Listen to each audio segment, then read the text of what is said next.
ইয়াতি আলান নাসি জামান, কিয়ামতের আগে এমন একটা সময় আসবে, লা ইয়াবকা মিনাল ইসলামি ইল্লা ইসমুহু, ইসলামের শুধু নাম থাকবে, ইসলামের কোনো কাম থাকবে না, ইসলামের উপর কোনো আমল থাকবে না, ইসলাম অনুযায়ী মানুষ নিজের জীবন চালাবে না, নিজের পরিবার চালাবে না, নিজের সমাজ চালাবে না, নিজের রাষ্ট্রীয় জীবন চালাবে না, অর্থনৈতিক জীবন চালাবে না, ইসলাম অনুযায়ী কিছুই করবে না, ভিতরেও ইসলাম থাকবে না, বাহিরেও ইসলাম থাকবে না, শুধু ইসলামের নামটা থাকবে যে আমি মুসলমান, আমি তো ইসলাম মানি, শুধু এতটুকুই থাকবে, এছাড়া ইসলামের কিছুই থাকবে না। এরপরে রাসূল বলেন ওয়ালা ইয়াবকা মিনাল কুরআনি ইল্লা রাসমুহু, কোরআন থেকে শুধু শব্দগুলা থাকবে, কোরআনের বাক্যগুলা থাকবে, কোরআনের কোনো আমল থাকবে না, কোরআনের কোনো শাসন থাকবে না, কোরআন অনুযায়ী জীবন চলবে না, সংবিধান চলবে না, কোরআন কোনো জায়গায় থাকবে না, শুধু কোরআনের লফজগুলা থাকবে, কোরআনের তেলাওয়াত থাকবে, ব্যবসার নিয়তে তেলাওয়াত হবে, আমলের নিয়তে তেলাওয়াত হবে না, কোরআন অনুযায়ী জীবনযাপন হবে না। এরপরে আল্লাহর নবী বলেন ওয়ায়ামুরুনা মাসাজিদাহুম, এবং লোকেরা মসজিদগুলা বানাবে, মসজিদগুলা যে তারা বানাবে ঘরবাড়ির মতো সুন্দর কইরা বানাবে, মসজিদের দিকে তাকাইলে মনে হবে যে এটা মনে হয় কোনো একটা বড় ইমারত, কোনো একটা বড় বালাখানা, এত সুন্দর চমৎকার মসজিদ বানাবে, কিন্তু মসজিদগুলোর একটা সমস্যা হবে। কি সমস্যা? ওয়াহিয়া মিন যিকরিল্লাহি খারাব,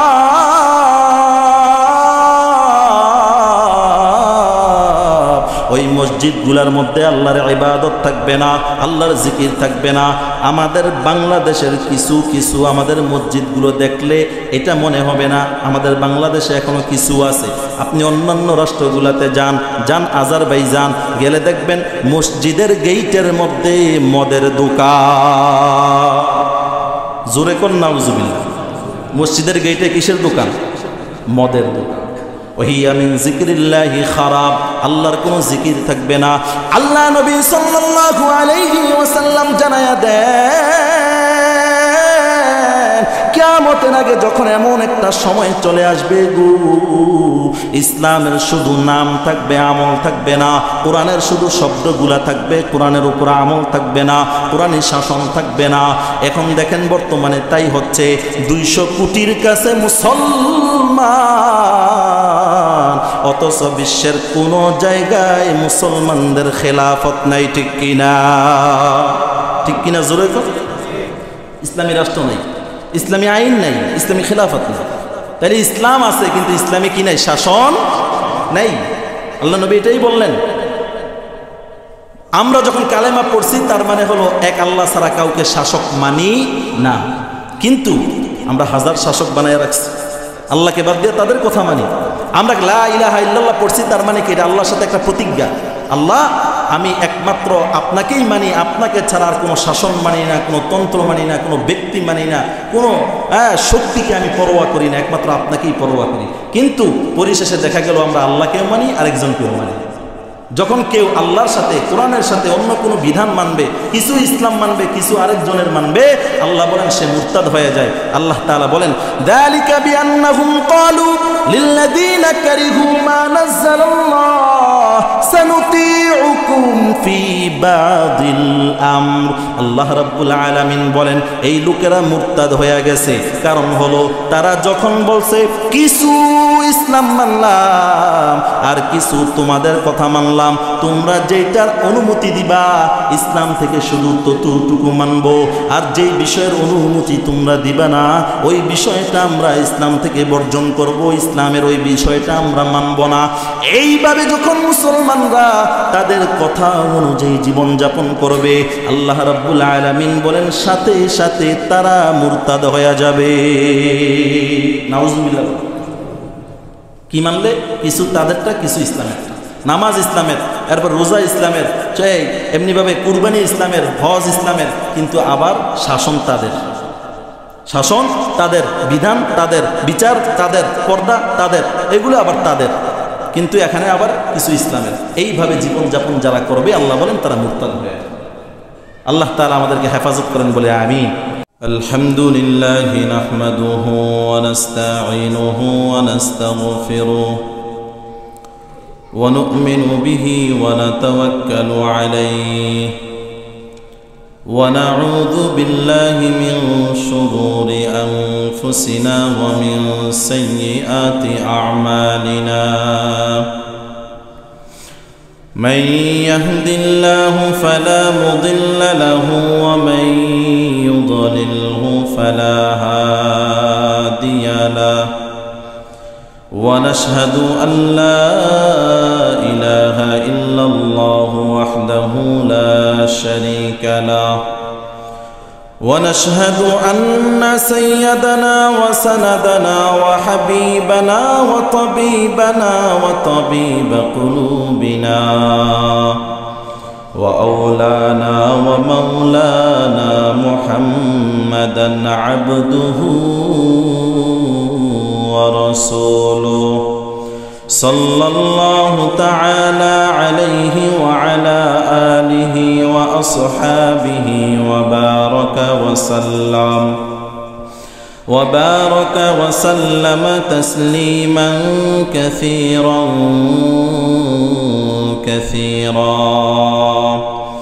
أما بعد فقد قال الله تبارك وتعالى في كلامه المجيد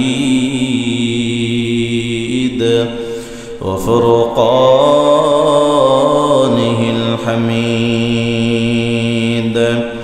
أعوذ بالله من الشيطان الرجيم بسم الله الرحمن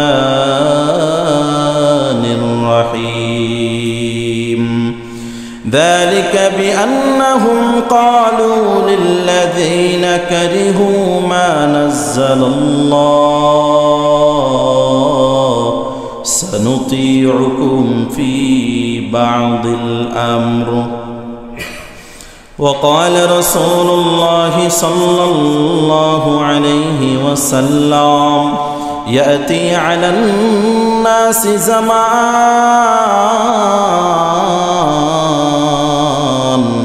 لا يبقى من الإسلام إلا اسمه ولا يبقى من القرآن إلا رسمه يعمرون مساجدهم وهي من ذكر الله خراب شر أهل ذلك الزمان علماؤهم منهم تخرج الفتنة وإليهم تعود أو كما قال النبي عليه الصلاة والسلام صدق الله العلي العظيم وصدق رسوله النبي الكريم ونحن على ذلك من الشاهدين والشاكرين والحمد لله رب العالمين شكرا محبة الدروس الشريف اللهم صل على محمد وعلى آل محمد كما صليت على إبراهيم وعلى آل إبراهيم إنك حميد مجيد اللهم بارك على محمد وعلى آل محمد كما باركت على إبراهيم وعلى آل إبراهيم إنك حميد مجيد الحمد لله আল্লাহ রাব্বুল আলামিনের দরবারে অসংখ্য অগণিত শুকরিয়া যে মহান রব্বুল আলামিন আমাদেরকে জুমার দিনে প্রথম সারিতে আসার তৌফিক দান করছেন, এই জন্য বলি আলহামদুলিল্লাহ। আল্লাহ রাব্বুল আলামিন এই ফিতনা ফাসাদের জামানায় ঠিক যেই মুহূর্তে দাজ্জালি আনাগোনা চলে, দাজ্জাল আগমনের পূর্ব প্রস্তুতি চলতেছে, খুব জোরদারভাবে চলতেছে এবং যত ধরনের ফিতনা সব কিছু বহিঃপ্রকাশ হয়ে গেছে এবং মুসলিম উম্মার কাছে স্পষ্ট হয়ে গেছে যে ইসলাম ছাড়া এখন আর এই মুসলমানদের বাঁচানোর মতো আর কোনো তাদের সামনে কোনো পথ খোলা নেই। মুসলিম উম্মাহকে বাঁচানোর মতো একটা রাস্তাই খোলা আছে, তার নাম হলো ইসলাম। জোরে বলেন, তার নাম কি? সেই ইসলাম নামক ধর্ম শুধুমাত্র মুসলমানদেরকে ভ্রান্ত ধর্ম থেকে এবং পাপাচার থেকে, অনিষ্টতা থেকে, জুলুম থেকে, বর্তমান জমানার যত ফিতনা আছে এই ফিতনা থেকে, কিয়ামতের আলামত থেকে বাঁচাইতে পারে একমাত্র একটাই ধর্ম, তার নাম হলো। ঠিক এই সময়ে ইসলামের ঝান্ডা সমুন্নত করার লক্ষ্যে আমাদের মুসলমানদের মধ্যে কিছু মানুষ আমাদেরকে আল্লাহ তাআলা বাছাই করে আগে আগে মসজিদে আল্লাহর ডাকে সাড়া দিয়ে জুমার নামাজ আদায়ের জন্য আসার তৌফিক দান করছেন, আলহামদুলিল্লাহ। আমি গত কয়েক জুমা যাবত আলোচনা করতেছিলাম যে কিয়ামতের আলামতগুলো, কিয়ামতের আলামতের বিষয়ে ধারাবাহিক আলোচনা করতেছিলাম। তো রাসূলুল্লাহ সাল্লাল্লাহু আলাইহি ওয়াসাল্লাম যে আলামতগুলো বলেছেন যে 15টা আলামত যখন দেখা দিবে তখন মুসলিম উম্মার মাঝে বিপর্যয় দেখা দিবে, বিভিন্ন মুসিবত, বালা মুসিবত তাদের মধ্যে প্রকাশ পাবে। এর মধ্যে 1 নম্বর রাসূল বললেন ইদাত্তুখিদাল ফাইউ দুয়ালা। 2 নম্বর বললেন ওয়াল আমানাতু মাগনামা। 3 নম্বর বললেন ওয়াজ যাকাতু মাগরামা। এটা আলোচনা চলছিল যখন মানুষ যাকাতকে জরিমানা মনে করবে, যাকাতকে ইবাদত মনে করবে না, যাকাত দেওয়াকে কি মনে করবে? জরিমানা মনে করবে। মনে করবে এটা ইসলাম আমার উপরে জুলুম করেছে, ইসলাম আমার উপর একটা কর নির্ধারণ করেছে যেটা শুধুমাত্রই জুলুম, যেটার মধ্যে কোনো সওয়াব নাই। মানুষ মুসলমান এটা মনে করবে যাকাতকে আল্লাহর ইবাদত করলে সওয়াব হবে, যাকাত আদায় করলে নেকি হবে, সওয়াব হবে, ইবাদত হবে, আল্লাহ খুশি হবেন, এটা আমার উপর একটা দায়িত্ব, জিম্মাদারি, গরিবের হক দিয়ে দিলে আমি মুক্ত হব, কিয়ামতের ময়দানে আল্লাহর সামনে কাঠগড়ায় দাঁড়াতে হবে না। এই বিষয়টা মনে রেখে সে যাকাত দিবে না। দিবে কি হিসাবে? যে না দিলে বাঁচি, এই মনে করে দিবে। মনে করা হবে যে তার উপরে কেউ জুলুম করতেছে, অন্যায় করতেছে, সমাজের একটা চাপ থেকে বাঁচলাম, মানুষ কি মনে করবে, এগুলো থেকে বাঁচার জন্য যাকাত। ঠিক তখনই সামাজিক বিপর্যয়, ব্যক্তিগত জীবনে বিপর্যয়, রাষ্ট্রীয় বিপর্যয়গুলো মুসলিম উম্মার জীবনে এক এক করে চলে আসবে, বিপদগুলো চলে আসবে। কিন্তু যেই জীবনে যাকাত দিত মানুষ ইবাদত মনে করে, যেই সময়ে যাকাত দিত মানুষ আল্লাহর সন্তুষ্টির জন্য, যেই সময়ে মানুষ যাকাত দিত শুধুমাত্র সওয়াব এবং নেকি অর্জনের জন্য, জাহান্নামের আযাব থেকে বাঁচার জন্য এবং কিয়ামতের ময়দানে আল্লাহর কাঠগড়ায় যেন দাঁড়াতে না হয় এই জন্য যাকাত দিত। গরিবের হক আমার কাছে একটা ঋণ সে পায়, তার হক আমি তাকে দিয়ে দেই, তাহলে আমি দায় মুক্ত হয়ে গেলাম, এই উদ্দেশ্যে যাকাত দিত ওই সময়। আর আমাদের বর্তমান সময়ের মধ্যে আকাশ পাতাল ব্যবধান আছে না না? ওই ঘটনা আপনাদেরকে শোনাইছি। ওই সময়ের অবস্থা কেমন ছিল, ওই সময়ের অবস্থা কেমন ছিল শোনাইছি আপনাদের। ঠিক আমানতের ব্যাপারেও মানুষ কতটা তখন সচেতন ছিল, যার কারণে ওই সময়ে ইসলামী বিপ্লব ঘটছে। মানুষ খ্রিস্টান ইহুদি হইলেও মুসলমানদের চরিত্র দেখা বলছে যে তোমরা আবার আমাদের কাছে এসো। আপনারা যদি ইতিহাস পড়ে থাকেন, হযরত ওমর রাদিয়াল্লাহু তাআলা আনহুর খেলাফতকালের ইতিহাসগুলো পড়েন, ওখানে দেখবেন যখন মুসলমানরা দামেস্ক জয় করে, বর্তমান সিরিয়ার তখনকার যে প্রধান শহর ছিল দামেস্ক, ওই দামেস্ক যখন মুসলমানরা জয় করে, মুসলমানদের টার্গেট ছিল 2-3টা শহরকে তারা জয় করবেন। এর মধ্যে পূর্ব এশিয়ার মধ্যে পুরা পূর্ব এশিয়াটাকে জয় করা, এটা ছিল একটা টার্গেট। দ্বিতীয় টার্গেট ছিল তাদের হিমস শহর জয় করা। তৃতীয় টার্গেট ছিল পবিত্র নগরী, পবিত্র ভূমি হিসাবে বাইতুল মাকদিসকে জয় করা। এই কয়েকটা শহর জয় করা মুসলমানদের টার্গেট ছিল। তো মুসলমানদের মধ্যে সর্বপ্রথম হযরত আবু বকর রাদিয়াল্লাহু তাআলা আনহু খেলাফতকালে যেই বাহিনীটা সিরিয়ার জন্য পাঠাইছেন রোমানদের সাথে যুদ্ধ করার জন্য, এই বাহিনীর প্রধান ছিল হযরত খালিদ বিন ওয়ালিদ রাদিয়াল্লাহু তাআলা। পরবর্তীতে যখন আবু বকর রাদিয়াল্লাহু তাআলা শাহাদাত বরণ শহীদ ইন্তেকাল করেন, তো হযরত ওমর আসলেন। ওমর এসে সর্বপ্রথম তিনি মুসলমানদের সেনাপতি সিপাহ সালার খালিদ বিন ওয়ালিদ রাদিয়াল্লাহু তাআলা আনহুকে তিনি বিলুপ্ত ঘোষণা করে, সেনাপতি থেকে বিলুপ্ত ঘোষণা করে প্রধান সেনাপতির দায়িত্ব দিলেন হযরত আবু উবাইদা ইবনুল জাররাহ রাদিয়াল্লাহু তাআলা আনহু। আবু উবাইদা ইবনুল জাররাহ রাদিয়াল্লাহু তাআলা আনহু যখন প্রধান সেনাপতি হলেন, উনি দামেস্ক বিজয় করে যখন হিমস শহর বিজয় করার জন্য গেলেন, রোমানরা দামেস্কে মুসলমানদের সাথে যখন যুদ্ধ লাগলো, তারা মুসলমানদের সাথে কুলায় উঠতে পারেনি। তো তারা এখান থেকে ভেগে চলে গেছে। চলে যাওয়ার পরে মুসলমানরা তাদেরকে তাড়াইতে তাড়াইতে সামনে অগ্রসর হয়ে তারা হিমস শহরে তাদের সাথে আবার যুদ্ধ করে। সেখানে তেমন যুদ্ধ করতে হয় নাই, মুসলমানদের প্রভাব প্রতিপত্তি দেখে এমনিতেই তারা শহর ছেড়ে চলে গেছে, সবাই আত্মসমর্পণ করছে মুসলমান। হিমস শহরে যখন মুসলমানরা ঢুকলেন, ঢুকার পরে হিমস শহরে ইহুদিরাও বসবাস করত, খ্রিস্টানরাও বসবাস করত। তো সেখানে মুসলমানরা যখন হিমস শহর জয় করলেন এবং সেখানে ইসলামী হুকুমত, ইসলামী শাসন কায়েম করে দিলেন। সুবহানাল্লাহ। যেই শহর, চাই সেটা ছোট হোক বড় হোক, কিছু অংশ কিছু অঞ্চল তারা জয়লাভ করতে পারলেও সেখানে ইসলামী হুকুমত কায়েম করে দিতেন, সাথে সাথে ইসলামী খেলাফত চলতো, সেখানে ইসলামী রাষ্ট্র বানিয়ে দিতেন সেটাকে।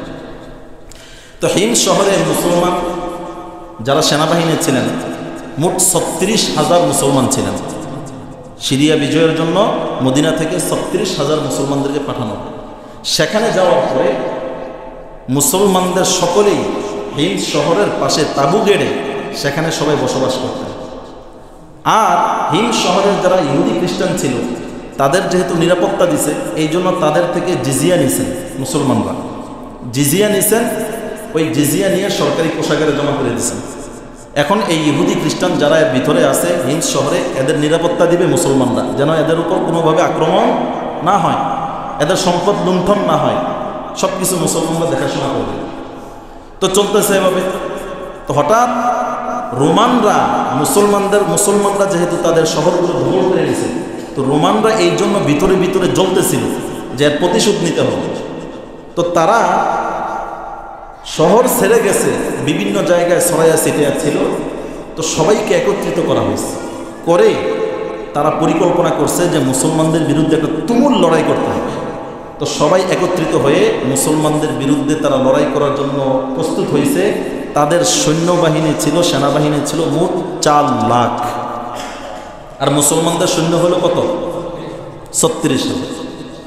মুসলমানদের সৈন্য যারা ছিল, আবু উবাইদা ইবনুল জাররাহ রাদিয়াল্লাহু তাআলা যখন শুনতে পারছেন যে তারা করার পরে তিনি বলতেছেন, দেখো রোমানরা যে প্রস্তুতি নিয়ে আসতেছে, মনে হচ্ছে যেন দুনিয়া কাঁপতেছে, এমনভাবে তারা দলবল নিয়ে আসতেছে। সব তীরন্দাজ, সব দক্ষ দক্ষ ঘোড়সাওয়ার, সবাই ভালো ভালো পাহলোয়ান, দক্ষ রণকৌশলবিদ, আমরা তাদের তুলনায় কিছুই না। তো সেই হিসাবে কি করা যেতে পারে এখন আমাদের? এর মধ্যে ইয়াজিদ বিন আবু সুফিয়ান রাদিয়াল্লাহু তাআলা আনহু, আবু সুফিয়ান রাদিয়াল্লাহু তাআলা আনহুর 2 ছেলে ইয়াজিদ এবং মুআবিয়া। তো ইয়াজিদ রাদিয়াল্লাহু তাআলা আনহু বলতেছেন যে আমার মনে হচ্ছে শিশু এবং নারীদেরকে শহরে রেখে যত যুবক আছে, পুরুষ আছে, সবাই যুদ্ধের জন্য প্রস্তুতি নেবে, এরা শুধু হিমস শহরের মধ্যে থাকবে। তখন একজন সাহাবী বলতেছেন যে এটা সুন্দর হয় না। কেন? যদি এখানে রাখা হয় তখন আমাদের নারীরা এবং শিশুরা তারা নিরাপত্তার সাথে থাকতে পারবে না, কারণ শহরের মধ্যে যারা আছে সবাই হইল ইহুদি এবং খ্রিস্টান। তো আমরা মুসলমানদের অনুপস্থিতির সুযোগে তারা আমাদের নারীদেরকে এবং বাচ্চাদের উপরে হামলা করবে, যেহেতু তারা এখনও পূর্ণ আমাদের এত হাতে আসেনি, এই জন্য আমরা এটা করতে পারছি না। তো কি করা যায়? তখন আবু উবাইদা ইবনুল জাররাহ বললেন যে না, এটা বাদ, অন্য কোনো পরামর্শ দেন। তখন পরামর্শ আসলো, আবু উবাইদা ইবনুল জাররাহ বলতেছেন তাহলে এটা করা যায় কিনা, ইহুদি খ্রিস্টানদেরকে আমাদের শহর থেকে তাড়াইয়া দিই, তাদেরকে হিমস শহর থেকে তাড়াইয়া দিলাম, শুধু আমাদের মুসলমান নারীরা এবং শিশুরা থাকবে। তখন শুরাহবিল বিন হাসানা রাদিয়াল্লাহু তাআলা বলতেছেন যে না, এটাও করা যাবে। যদি এটা করেন তাহলে আমরা যে তাদেরকে নিরাপত্তার ওয়াদা দিছি এবং এই ওয়াদা দিয়ে তাদের থেকে আমরা কর নিলাম, জিজিয়া নিলাম, এই ওয়াদা ভঙ্গ হবে এবং তাদের জিজিয়া যে নিলাম নিরাপত্তার ওয়াদা দিয়ে, এগুলো কি হবে? তখন আবু উবাইদা ইবনুল জাররাহ বললেন যে না, তাহলে তো এটাও করা যায় না। তাহলে করা যায় কি বলো? সর্বশেষ সিদ্ধান্ত হলো যে আমরা মুসলমানরা হিমস শহর ছেড়ে আমরা চলে যাব। সুবহানাল্লাহ। হিমস শহরে যে ইহুদি খ্রিস্টানরা আছে তারা থাকবে, আমরা মুসলমানরা চলে যাব। কোথায় যাব? মুসলমানদের একটা দল হযরত খালিদ বিন ওয়ালিদ রাদিয়াল্লাহু তাআলা আনহুর সাথে 8,000 বাহিনী ছিল। 8,000 বাহিনী সহ খালিদ বিন ওয়ালিদকে দামেস্ক শহর জয় করে সেখানে রেখে আসছিলেন, যাতে সেখানে ইসলামী খেলাফত তিনি দেখাশোনা করেন, কায়েম করেন। তো উনি সেখানে তাদের পরিবার সহ সেখানে আছেন, বাকি লোকদেরকে নিয়ে হিমস শহরে বাকিরা চলে আসছেন। তো এখন সবাই সিদ্ধান্ত নিয়েছেন যে আমরা হিমস শহর ছেড়ে আবার দামেস্কে চলে যাব। হিমস শহরে যারা আগে ছিলেন তারাই থাকবেন, যেহেতু আমরা তাদের নিরাপত্তা দিতে পারতেছি না, এখন আমাদের জান হুমকির মুখে, তো আমরা এই শহর ছেড়ে দিলাম, এখানের শাসন ব্যবস্থাও ছেড়ে দিলাম, কাফেররা খ্রিস্টানরা তাদের মতো থাকুক। এখন কথা হলো তাদের থেকে আমরা যে জিজিয়া নিলাম সেটার কি করব? তখন হযরত আবু উবাইদা ইবনুল জাররাহ রাদিয়াল্লাহু তাআলার সাথে সাথে ইসলামী রাষ্ট্রীয় কোষাগারের দায়িত্ব যিনি ছিলেন তাকে ডাকা হলো, ডেকে বলা হলো যে এখান থেকে আমরা প্রত্যেক ব্যক্তি থেকে যেই জিজিয়া নিয়েছিলাম প্রত্যেক ব্যক্তিকে তার সমপরিমাণ, যেই পরিমাণ জিজিয়া নিয়েছি তার প্রাপ্য ওই পরিমাণ জিজিয়া তাকে ফেরত দিয়ে দাও। সুবহানাল্লাহ। যেহেতু আমরা তাদের নিরাপত্তা দিতে পারছি না, এই এলান পুরা শহরের মধ্যে করে দেওয়া হবে। প্রত্যেক ব্যক্তির কাছে এলান পৌঁছে গেল যে তোমরা সবাই জানাইয়া দাও যে আমরা মুসলমানরা এখন আর তোমাদের নিরাপত্তা দিতে পারবো না, আমরা চলে যাচ্ছি, তোমাদের জিজিয়া তোমরা নিয়ে যাও। তখন মুসলমানরা এই আখলাক, এই আচরণ যখন দেখাইলেন, তো যাওয়ার পথে মুসলমানরা, খ্রিস্টানরা বলেছে, এই জায়গাটা আমি আপনাদেরকে বলতে যাচ্ছি, খ্রিস্টানরা বলছে যে আপনারা যেই একটা আখলাক দেখাইলেন, আমরা অপেক্ষায় থাকবো আবার আপনারা আমাদের শহরে আসবেন। সুবহানাল্লাহ। আবার আপনারা আমাদের শহরে আসবেন। আর ইহুদিরা বলেছিল যে আপনাদের আসার অপেক্ষায় থাকবো, যতক্ষণ পর্যন্ত আপনারা আমাদের শহরে না ঢুকবেন ততক্ষণ পর্যন্ত আমাদের কোনো বাদশাকে আমাদের শহর কবজা নিতে দিব না, আমাদের বাদশাকে আমাদের শহর কবজায় নিতে দিব না, তাকে ঢুকতেই দিব না, আপনারা আবার আসবেন। এই ছিল মুসলমানদের আখলাক, এই ছিল আমানত। জিজিয়া নিয়েছি, এক পয়সাও যেন তাদের আমার অধীনে না থাকে, তাদের হক তাদেরকে বুঝিয়ে দেওয়া দাও, যদিও তারা খ্রিস্টান, যদিও তারা ইহুদি। যার কারণে ইসলামী এই শাসন, ইসলামী এই আচার ব্যবহার দেখানোর কারণে বিজয় এবং সাহায্য তাদের পদচুম্বন করেছে। আজকে আমরা এই আখলাক দেখাতে পারছি না বিদায় পদে পদে আমরা হোঁচট খাচ্ছি, পদস্খলন হচ্ছে, বিজয় আমাদের তো দূরের কথা, আমি নিজেকে নিজেই ইসলামের উপর টিকাইতে পারতেছি না, ঠিক কিনা বলেন? এই হলো আমাদের অবস্থা। এখানে বিশাল কাহিনী। তো ওমর রাদিয়াল্লাহু তাআলা আনহু যখন দেখলেন যে এত বড় রণকৌশল, হযরত আবু উবাইদা ইবনুল জাররাহ যখন হিমস শহর ছেড়ে দামেস্কে চলে যান, একটা চিঠি লিখছেন হযরত ওমরের দরবারে, খলিফাতুল মুসলিমিন ওমরের কাছে, যে আমাদের সাহায্য দরকার, কিছু সৈন্য পাঠান। তখন খলিফাতুল মুসলিমিন হযরত ওমর রাদিয়াল্লাহু তাআলা আনহুর কাছে যখন চিঠি পড়ছে, তখন তার ফোনের যুগ ছিল না, চিঠির এত লম্বা, এত শর্ট জার্নিংয়ে চিঠি পৌঁছতও না, তখন দূতের মাধ্যমে অনেক দিন পর্যন্ত, 1 মাস পর্যন্ত সেখানে যাইতে লাগতো, তারপরে সেখানে গিয়ে কী করতেন, বার্তা পৌঁছাইতেন। এত দীর্ঘ সময়ের কারণে ওমরের কাছে যখন চিঠি পড়ছে অনেক সময় লেগে গেছে। তো ওমর রাদিয়াল্লাহু তাআলা আনহু যখন চিঠি পাইছেন তখন আর সাহায্য পাঠানোর মতো কোনো অবস্থা ছিল না। তো ওমর তখন 1000 বাহিনী একজনকে আমির বানায় পাঠিয়ে দিয়েছেন, আর সাথে একটা চিঠি লিখে দিয়েছেন, আর বলে দিয়েছেন এই চিঠি খুলবা এবং পড়বা কখন, যখন মুসলমানরা সারিবদ্ধ হয়ে সেনাবাহিনী প্রস্তুত করে তাদের সাথে লড়াই করতে শুরু করবে, ঠিক এর আগ মুহূর্তে এই চিঠিটা খুলবা এবং পড়বা। ঠিক তাই করছেন। যখন সেখানে গেছেন, চিঠি নিয়ে পৌঁছাইছেন, সেনাবাহিনী 1000 সহ আরও করছে, তখন যুদ্ধের কাতার যখন হয়ে গেছে, সৈন্যবাহিনী প্রস্তুত হয়ে গেছে, তখন এই চিঠি খোলা হয়েছে এবং পড়া হয়েছে। হযরত ওমর রাদিয়াল্লাহু তাআলা সেখানে লিখেছেন যে হে মুসলমানরা, তোমরা আল্লাহর উপর ভরসা করে দৃঢ় পদে লড়াই করে যাও। 1 নম্বর কথা। 2 নম্বর কথা লিখছেন যে তোমরা সিংহের মতো তাদের উপরে আক্রমণ করবা। সুবহানাল্লাহ বলেন। 3 নম্বর লিখছেন তোমাদের কাছে যেন কাফেররা পিঁপড়ার চেয়েও তুচ্ছ মনে হয়। কাফেররা 4 লাখ, তাতে কি হয়েছে? তাদেরকে তোমরা পিঁপড়ার চেয়েও কি মনে করবা? তুচ্ছ মনে করবা। কারণ তোমাদের সাথে পুরো পৃথিবীর সুপার পাওয়ার এক আল্লাহ আছে, আর কাফেরদের সাথে এমন কোনো শক্তি নাই যে আমার আল্লাহর সাথে টক্কর দিতে পারে, ঠিক কিনা? এই জন্য তাদেরকে পিঁপড়ার চেয়েও তুচ্ছ মনে করো। এক কাফের। এই 4টা কথা লিখছেন। পরিশেষে লিখছেন, যদি তোমরা তা করতে পারো তাহলে ইনশাআল্লাহ বিজয় এবং সাহায্য তোমাদের পদচুম্বন করবেই। এই কথা লিখছেন। এরপরে চূড়ান্ত যুদ্ধ শুরু হয়ে যায়। পরিশেষে যুদ্ধ করতে করতে করতে করতে একটা পর্যায়ে, এটাকে বলে ইয়ারমুকের দ্বিতীয় যুদ্ধ। ইয়ারমুকের প্রথম যুদ্ধ একবার হয়েছিল, এটা হলো দ্বিতীয় যুদ্ধ। একদিকে 4 লাখ বাহিনী, আর অপর দিকে হলো মুসলমানদের মাত্র 35 থেকে 36 হাজার। কোথায় কি? যখন যুদ্ধ করতে করতে এক পর্যায়ে সর্বশেষ দিন, এর আগে অনেক কথা হয়েছে, সর্বশেষ দিন যখন যুদ্ধ এক পর্যায়ে চলে গেছে, কাফেরদের অবস্থা সব শেষ, মুসলমানরা সব একদম ঝিমিয়ে গেছে, আর পারতেছে না।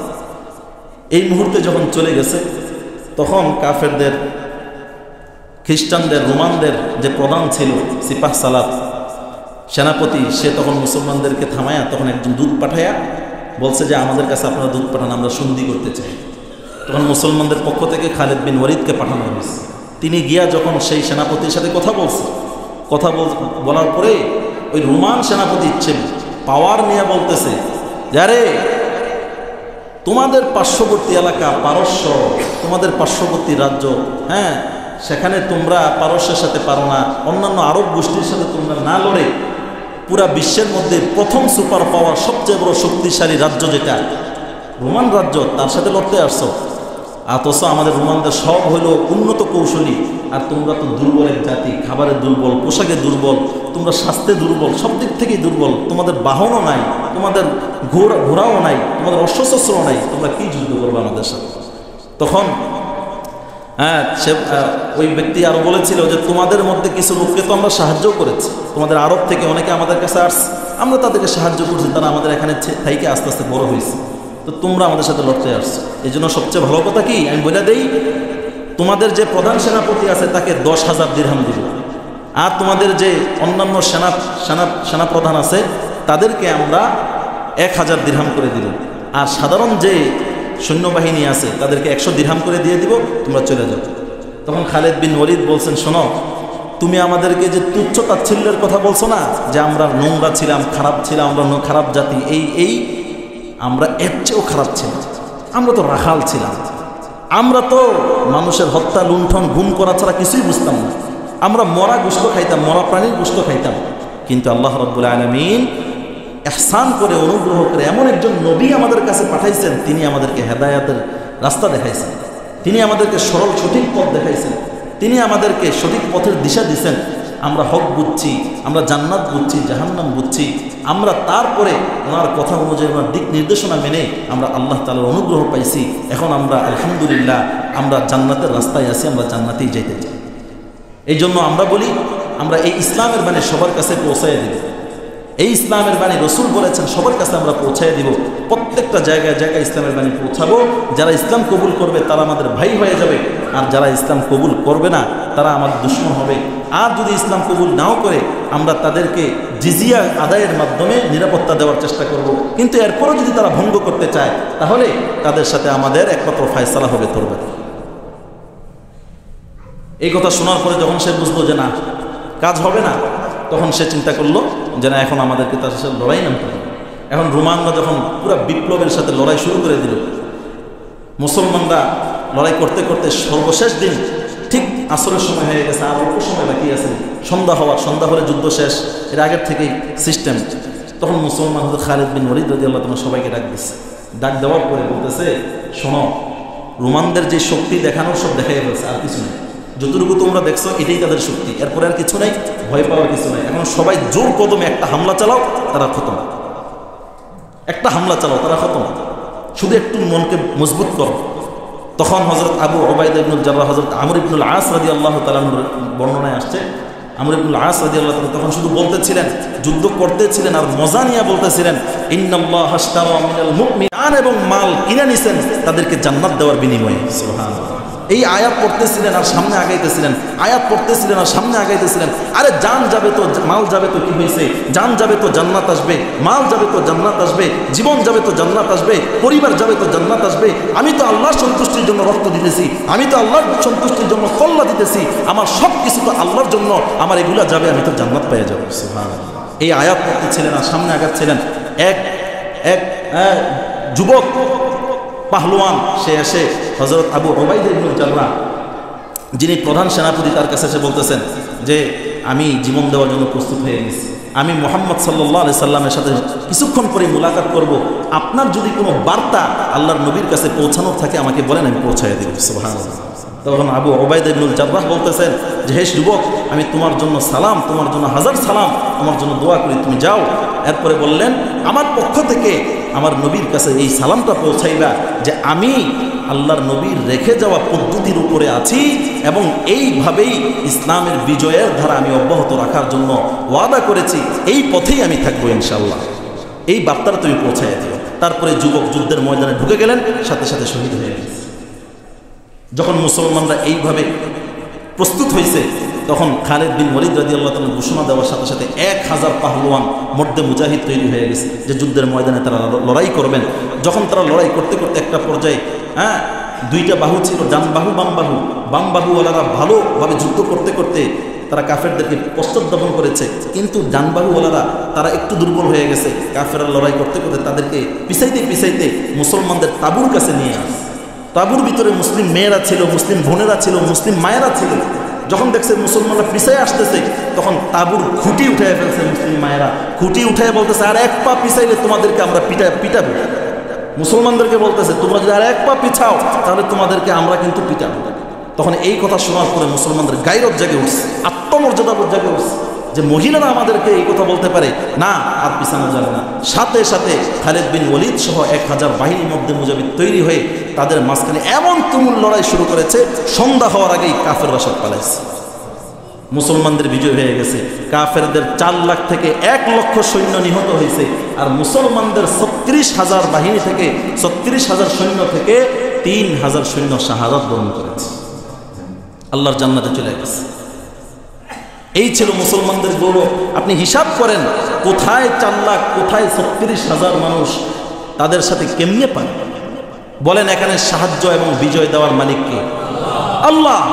আজকে পৃথিবীর বুকে 1.9 বিলিয়ন মুসলমান 200 কোটির কাছে পায়। কোথায় আমাদের সেই ইসলামী খেলাফা? কোথায় ইসলামী বিজয়? কোথায় ইসলামের উত্থান? কোথায়? আজকে মুসলমান যুবকরা কেন আল্লাহর জন্য জীবন দিতে প্রস্তুত হতে পারে না? বলেন আমাকে, কেন তারা আজকে মোবাইল নিয়ে ব্যস্ত? আমরা পারছি না। আমরা সেই পয়গাম, দাওয়াত, আল্লাহ রসুলের রেখা যাওয়া সেই সুন্নতকে, ইসলামী বিপ্লবকে আমরা মানুষের সামনে উপস্থাপন করতে পারছি না। এটা আমাদের ব্যর্থতা। আমাদের যুবকরা প্রস্তুত হবে না কেন? বলেন, আল্লাহর খাই, আল্লাহর পড়ি, আল্লাহর দেওয়া যান, আল্লাহর দেওয়া মাল, আল্লাহর দেওয়া সম্পদ, আল্লাহর সব কিছু ভোগ করে আল্লাহ যখন ডাক দিবেন জীবন দেওয়ার জন্য পারবো না, কারণটা কি? সাহাবায়ে কেরাম বুঝছেন যে জীবন দিলেই আল্লাহ এরপরে জান্নাত রাখছেন, আর আমরা বুঝছি জীবন দেওয়ার পরেই আমাদের কপালে না জানি কি দুর্ভোগ আছে। আল্লাহর কসম, হে মুসলমান, আপনারা শোনেন, আপনি যদি আল্লাহর জন্য জীবন দিতে প্রস্তুত হয়ে যান, আপনি সব সময় নিজেকে এভাবে সন্তুষ্ট রাখেন, আপনাকে ওভাবে গঠন করেন, আল্লাহর কসম আপনি মৃত্যুর পরে এমন স্বাদ ভোগ করবেন, এমন জায়গায় আল্লাহ আপনাকে নিয়ে যাবেন আপনি কল্পনাও করতে পারবেন না, ইনশাআল্লাহ। এটা আমাদের বিশ্বাসের জায়গায় আমাদের সমস্যা, আল্লাহর ওয়াদায় কোনো সমস্যা নেই। এই জন্য রসুল বলেছেন, কিয়ামতের আগে এমনটা হবে, আমানত আস্তে আস্তে নষ্ট হয়ে যাবে, যাকাতের সম্পদ মানুষ দিতে চাবে না। এই জন্য কিছু ঘটনা শোনাইলাম যে আসলে কিয়ামতের আলামত একদিনে আসে নাই, আস্তে আস্তে আস্তে আস্তে আসছে। যাকাতু মাগরামা, যাকাতকে মানুষ জরিমানা মনে করে। এরপরে রসুল বলেন, ওতুল্লিমা লিগাইরিদ দ্বীন, কিয়ামতের আগে মানুষ জ্ঞান শিখবে, কিন্তু ওই জ্ঞানগুলো মানুষ ইলমের খেদমত, ইসলামের খেদমতের নিয়তে শিখবে না, দুনিয়া কামাই করার জন্য জ্ঞান শিখবে। আজকে দেখেন মানুষ জাগতিক জ্ঞান শিখে, জেনারেল শিক্ষায় শিক্ষিত হয়, কিসের জন্য? আখিরাত কামাই করার জন্য না দুনিয়া কামাই করার জন্য? মিলে যাচ্ছে। এরপরে ইসলামী জ্ঞান এটাও শিখবে দুনিয়া কামাই করার জন্য, আখিরাতের জন্য না। কোরআন হাদিস শিখবে দুনিয়া কামাই করার জন্য। সেটা কেমনে হবে? কোরআন হাদিসকে অপব্যাখ্যা করে করে মানুষের সাথে হাত মিলায় মিলায় তাল মিলায় মিলায় চলবে, যাতে করে তার উপর কোনো জুলুম না আসে। এটাও দুনিয়া কামাই করার জন্য। বুঝতে পারছেন ব্যাখ্যা? অপব্যাখ্যা করবে, যেটা সহি ব্যাখ্যা এটা বলবে না। কেন? এটা বললে যদি তার উপরে হামলা আসে, তার উপরে মামলা আসে, তার উপরে জেল জরিমানা আসে, সমাজের মানুষ তাকে দেখতে পারবে না, কেউ বাঁকা চোখে দেখবে, কেউ তাকে পিছনে পিছনে গালি দিবে, তিরস্কার করবে, মালামত করবে। এই ভয়ে সঠিক ব্যাখ্যা করবে না, ভুলভাল ব্যাখ্যা করবে, যাতে সবার সাথে তাল মিলিয়ে চলতে পারে। এটা হলো সহি এলেম শিখার পরেও সে তার ধান্দা থাকবে দুনিয়া কামাই করা। এটা কবে হবে বলেন? কিয়ামতের আগে হবে। কবে হবে? এই যে এখন চলতেছে। ও আতা আর রাজুলু ইমরাতাহু, এবং মানুষ তার স্ত্রীর পূজা করবে। কিয়ামতের আগে কি হবে? ব্যক্তি তার স্ত্রীর কথায় উঠা বসা করবে, আর ওয়াক্কা উম্মাহু, মায়ের অবাধ্যতা করবে। স্ত্রী যা বলে তাই করবে, ভালো করলে ভালো করবে, খারাপ বললে খারাপ করবে, কিন্তু মায়ের দিকে ভ্রুক্ষেপ করবে না। এটা হচ্ছে কিনা বলেন? রাসূল বললেন ও আতা আর রাজুলু ইমরাতাহু, ব্যক্তি তার স্ত্রীর অনুসরণ করবে। এখানে যেটা বললেন অনুসরণ করবে, স্ত্রীর অনুসরণ করবে, তার কথায় চলবে, তার কথায় উঠবে বসবে, হালাল বললে হালাল করবে, হারাম খাইতে বললে হারাম করবে, দাড়ি কাটতে বললে দাড়ি কাটবে, ঘরে টিভি আনতে বললে টিভি আনবে, বড় মোবাইল কিনে দিতে বললে বড় মোবাইল কিনে দিবে, তাকে বেপরদায় চালাতে বললে ওই এটাই করবে। স্ত্রী যা বলবে তাই করবে। মা বোনেরা রাগ করবে না, এটা কিয়ামতের আলামত। কিন্তু আমি আপনি মুসলিম মায়ের সন্তান, আমি আপনি মুসলিম পরিবারের একজন সদস্য, কিন্তু আমি আপনি কেন কিয়ামতের এই আলামত আমার উপরে বাস্তবায়ন হতে যাবে? কেন এই আলামত বাস্তবায়ন হওয়ার জন্য ইহুদি খ্রিস্টানরা নাই, হিন্দুরা নাই? তারাই এই আলামত বাস্তবায়ন করবে। আমি আপনি মুসলিম মায়ের সন্তান হয়ে আমরা কেন এই আলামত বাস্তবায়ন করতে যাব? আমরা মায়েরা কেন এই জায়গায় আমরা কেন ভুল পদক্ষেপ নিতে যাব বলেন? এটা তো আমাদের ভালো কপাল না। সামনের ভবিষ্যৎ, অদূর ভবিষ্যৎ আমাদের ভালো কিছু আসতেছে না এর দ্বারা। অচিরেই আমরা দেখব যে আমরা কিভাবে ইসলাম থেকে পদস্খলন হচ্ছে এবং কিভাবে আমাদের উপরে বিভিন্ন বিপর্যয় নেমে আসে। ব্যক্তিগত জীবনে আপনি দেখবেন ইনশাআল্লাহ, অচিরেই দেখবেন। তো ব্যক্তি তার স্ত্রীর পূজা করবে, স্ত্রীর কথা মানবে, কিন্তু মায়ের সাথে অবাধ্যতা করবে, মাকে অসম্মান করবে এবং মায়ের সাথে খারাপ আচরণ করবে। হাদিসে আছে ওয়াক্কা উম্মাহু। শুধু তাই না, এরপরে রাসূল বললেন ও আদনা সাদীকাহু ওয়া আকসা আবাহু। আল্লাহ নবী সাল্লাল্লাহু আলাইহি ওয়াসাল্লাম বললেন ও আদনা সাদীকাহু, ব্যক্তি তার বন্ধুকে নিজের কাছে টানবে আর নিজের বাবাকে দূরে সরাইয়া দিবে। নিজের বন্ধুকে কাছে টানবে, বন্ধুকে সবার চেয়ে আপন মনে করবে, অর্থাৎ বন্ধুর সাথে বন্ধু সুলভ আচরণ করবে, আর বাবার সাথে দুশ্মনের মতো আচরণ করবে। হচ্ছে কি হচ্ছে না বলেন? এমনটা হবে কিয়ামতের আগে। বন্ধুর সাথে নিজের আসল রূপ, নিজের সবচেয়ে ভালো ব্যবহারটা বন্ধুর সাথে দেখাবে, আর বাবার সাথে অভদ্র আচরণ করবে, গালিগালাজ করবে, বাবার সাথে বন্ধু সুলভ আচরণ করবে না, বাবার কাছেও যাবে না, বাবার সাথে কথাও বলবে না, মনে করবে যে বাবার সাথে কথা বলা মানে আমার সময় নষ্ট করা। না উযুবিল্লাহ। কিয়ামতের আগে হবে। এরপরে সুন্দর একটা কথা, ওয়াজহারাতিল আসওয়াতু ফিল মাসাজিদি, কিয়ামতের আগে মসজিদগুলোতে জোরে জোরে কথা হবে। কিয়ামতের আগে মসজিদগুলোতে কি হবে বলেন? জোরে জোরে কথা হবে।